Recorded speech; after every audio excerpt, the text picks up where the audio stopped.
How to host a website. To host a website, follow the steps given below. Select the web hosting service provider that will provide the web server space as well as related technologies and services such as database, bandwidth, data backup, firewall, support, email services, etc. This has to be done keeping in mind the features and services that we want to offer through our website. देखिए, how to host the website. To host a website, follow the steps. एक website को कैसे host की जाती है, अर्थात इसका मतलब ये हुआ कि आपको एक वेबसाइट के लिए आपकी वेबसाइट को इंटरनेट पर डालने के लिए आपको एक सर्वर ढूंढना होता है और सर्वर चूज करते समय कि आपकी वेबसाइट किस सर्वर पर रहेगी। अब सर्वर ढूंढते समय आपको किन बातों का ध्यान रखना है कि कौन सा सर्वर इस तरह की सर्विसेज प्रोवाइड करवाता है जिसके अंदर डाटाबेसेस को रखने की बैंडविड्थ अच्छी हो, यानी वेबसाइट आपकी जल्दी खुले, डाटा का बैकअप जिसमें रह सके, फायरवॉल सपोर्टेड हो जिससे कि आपके कोई भी वायरस वगैरह की प्रॉब्लम आपके कंप्यूटर में नहीं है, ईमेल सर्विस प्रोवाइड करवाने वाला हमें एक सर्वर चाहिए होता है। ठीक है, this has to be done keeping in mind the features and services that we want to offer through our website. हम अपनी वेबसाइट में कौन कौन से फीचर्स रखना चाहते हैं, इस बात का ध्यान रखते हुए हमें एक वेब सर्वर की तलाश करनी होती है। Okay, identify a domain name. ठीक है, अब वेबसाइट बनाने के लिए, उसे होस्ट करने के लिए उसकी बातें चल रही हैं। अब आइडेंटिफाई ए डोमेन, आप अपनी वेबसाइट के लिए एक डोमेन नेम सोचिए कि आपको कौन सा डोमेन नेम रखना है। डोमेन नेम खोजिए आप अपनी वेबसाइट का कि आपको अपनी वेबसाइट का नाम क्या रखना है।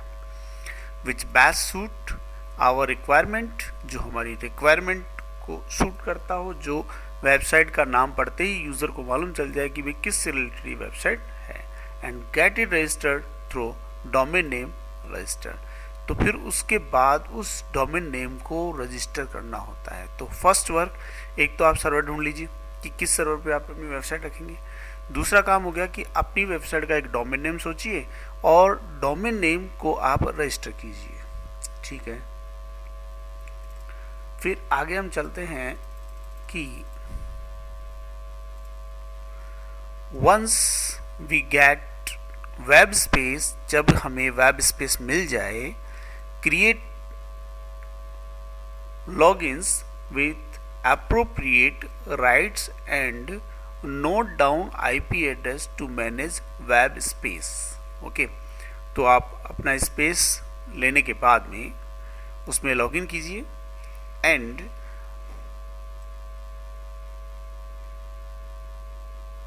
अपना IP address, note down IP address to manage web space. ठीक है,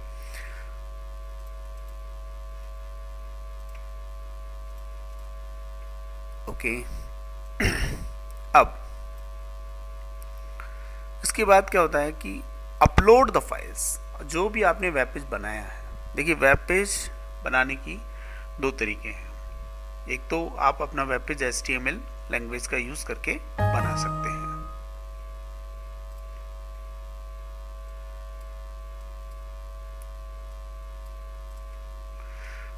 एक तो आप HTML लैंग्वेज का यूज करके अपने वेब पेज तैयार कर लीजिए खुद ही। ठीक है, खुद ही।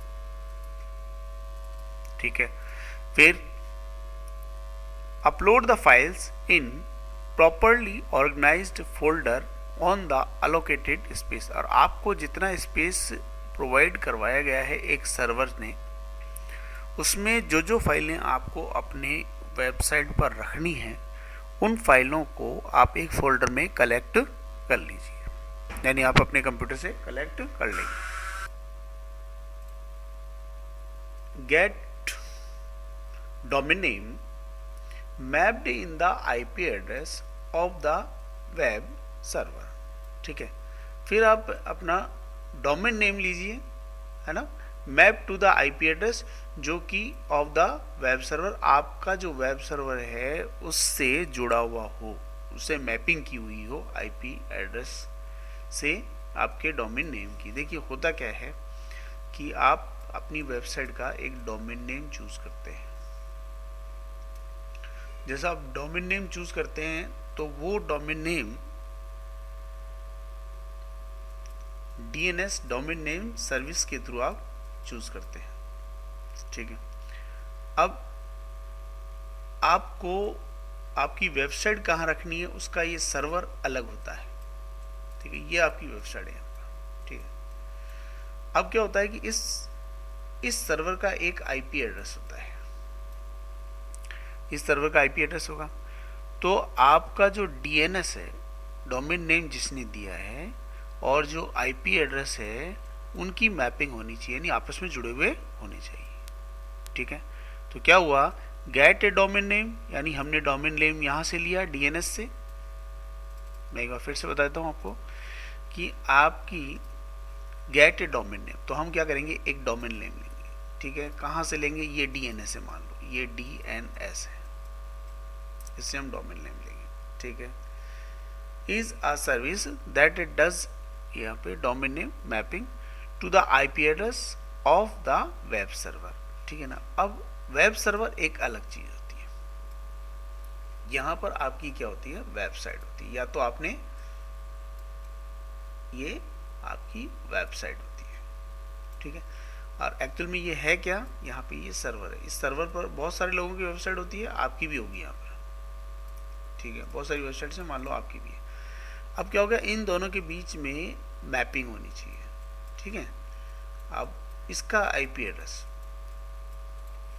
ठीक है, इसका आईपी एड्रेस इसके साथ मैच होना चाहिए।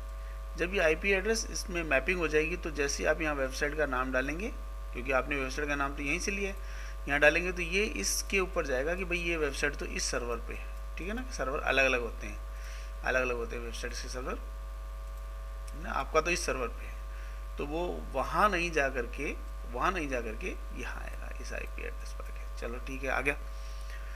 अब इस सर्वर का काम है, क्योंकि इसने आपसे रजिस्टर किया हुआ है आपकी वेबसाइट को, ठीक है। तो ये सर्वर आपकी वेबसाइट इस पर मिल जाएगी, उसी नाम से मिल जाएगी, तो यहाँ से वो वेबसाइट निकल करके आ जाएगी।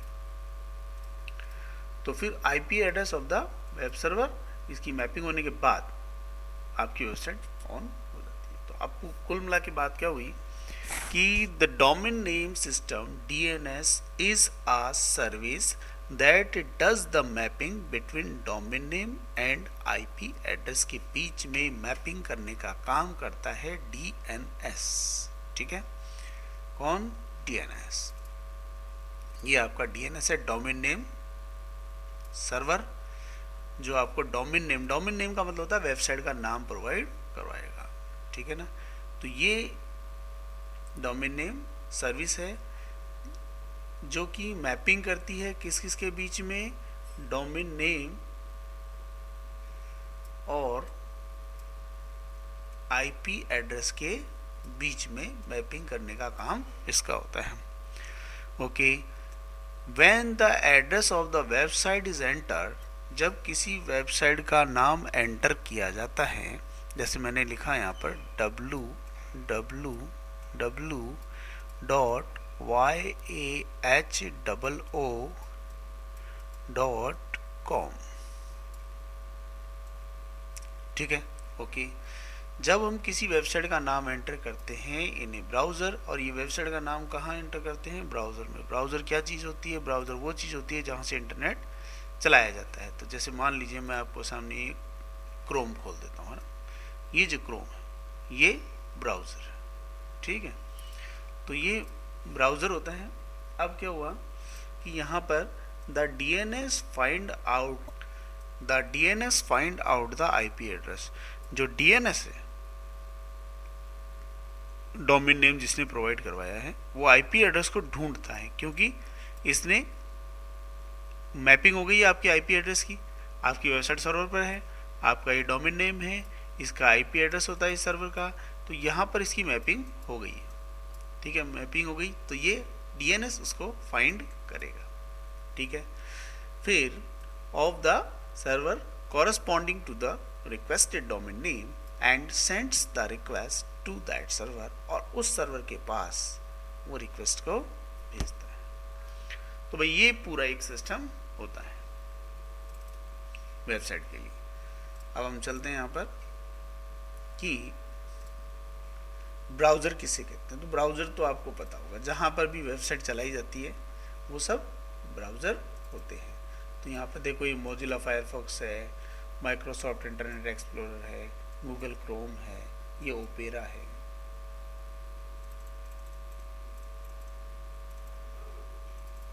ना, ये ओपेरा है, और ये एप्पल सफारी है। ठीक है, ये वेब ब्राउज़र होते हैं। यानी इनमें से ये, अब ये तो एप्पल का हो गया, इसमें तो आपको इसका तो यूज़ आप शायद माइक्रोसॉफ्ट पे नहीं कर पाएंगे, लेकिन इन सब का किसी का भी आप यूज़ करके और आप इंटरनेट चला सकते हैं। ठीक है, ब्राउज़र्स पर आप इंटरनेट चला सकते हैं। ठीक है,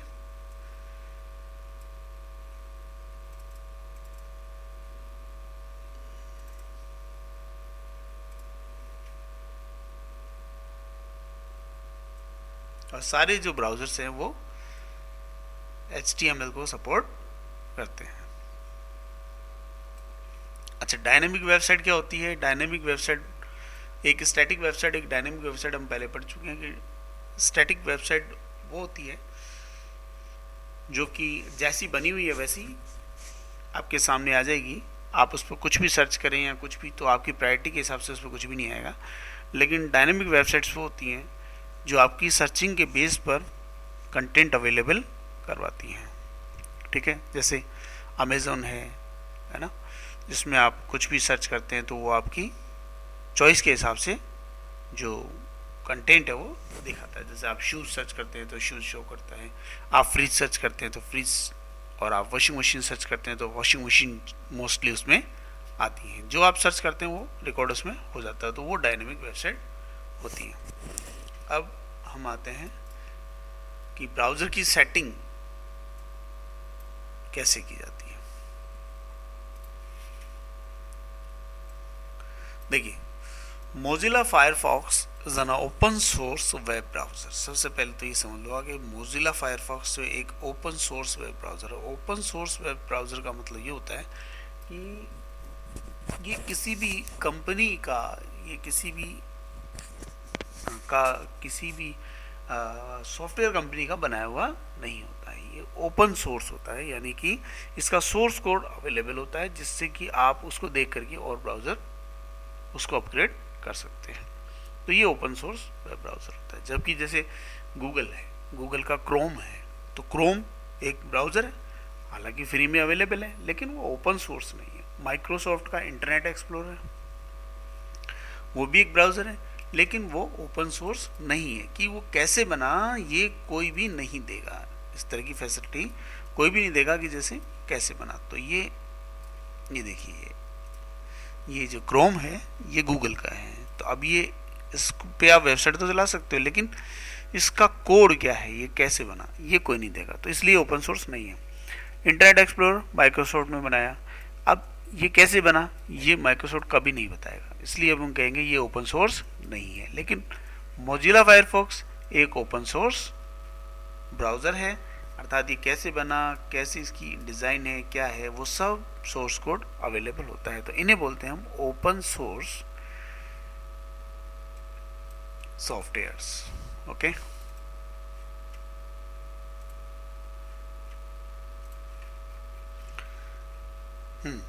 तो हम यहाँ बात कर रहे थे कि Mozilla Firefox is an open source web browser which is available free of cost and can be easily downloaded from the internet.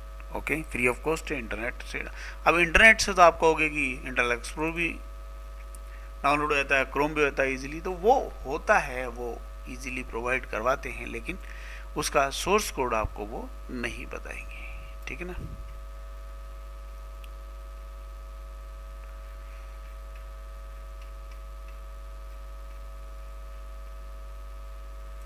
अब उसकी सेटिंग में आइए, हम आगे general panel. Some of the options that panel contents are as follows, setting the default browser, है ना। जब आपको डिफॉल्ट ब्राउजर यानी कोई वेबसाइट खोलनी हो तो डिफॉल्ट ब्राउजर यानी कि कौन सा ब्राउजर आपका खुलना चाहिए। Language and appearance of text, कैसी लैंग्वेज आनी चाहिए। डाउनलोडिंग फाइल्स एंड एप्लीकेशंस पे, आप कहाँ डाउनलोड करना चाहते हैं, डेस्कटॉप पे या डाउनलोड में, वो सब आप इस पे सेट कर सकते हैं। फायरफॉक्स अपडेट सेटिंग कर सकते हैं आप, कि आप उसमें अपडेट और सेटिंग कर सकते हैं कि भाई अगर कोई नया वर्जन आए तो अपने आप अपडेट हो जाए, वो सेटिंग कर सकते हैं। और ब्राउजिंग एंड नेटवर्क सेटिंग, ठीक है ना, ये सारी सेटिंग्स आप इसमें कर सकते हैं। और होम पैनल, देखिए home panel, this panel contains options to set the home page of the browser. Browser का होम पेज आपको सेट करना हो तो वो आप यहाँ जा करके कर सकते हैं।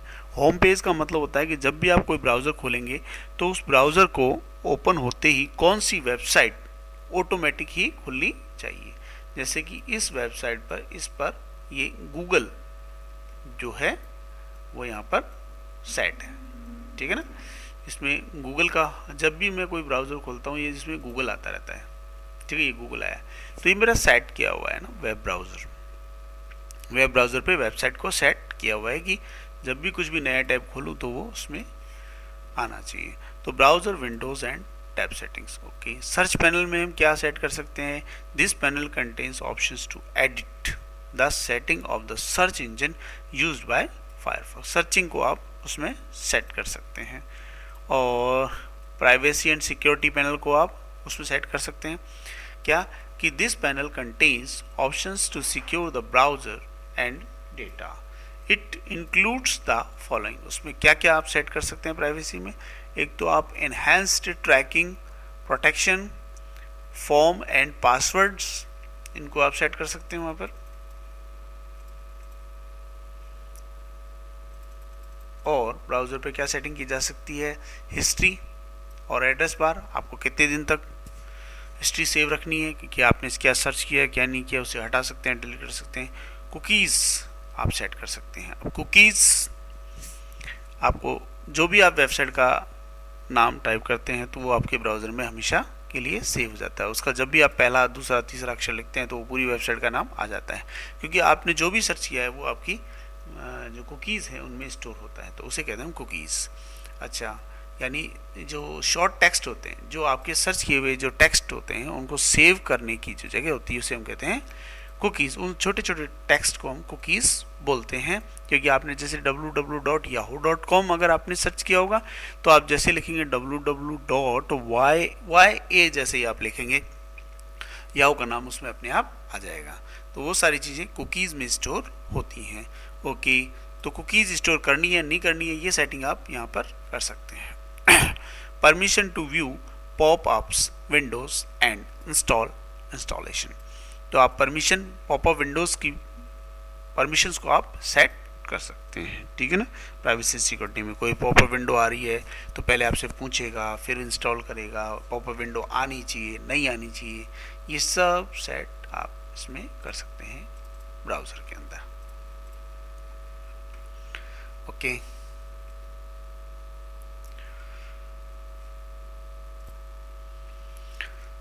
अब ये सिंक पैनल है यहाँ पर, इस पैनल के अंदर आप क्या कर सकते हैं, मैनेज कर सकते हैं फायरफॉक्स अकाउंट को, which is needed to access all services given by the Firefox के द्वारा और सर्विसेज दी जाती हैं उसमें के लिए आप अपने अकाउंट्स को यहाँ पर सेट कर सकते हैं। Make the desired setting and close the browser setting window, okay. Make the desired setting, आप अपनी इच्छानुसार सेटिंग्स वहाँ पर कर सकते हैं और the changes made in browser setting will be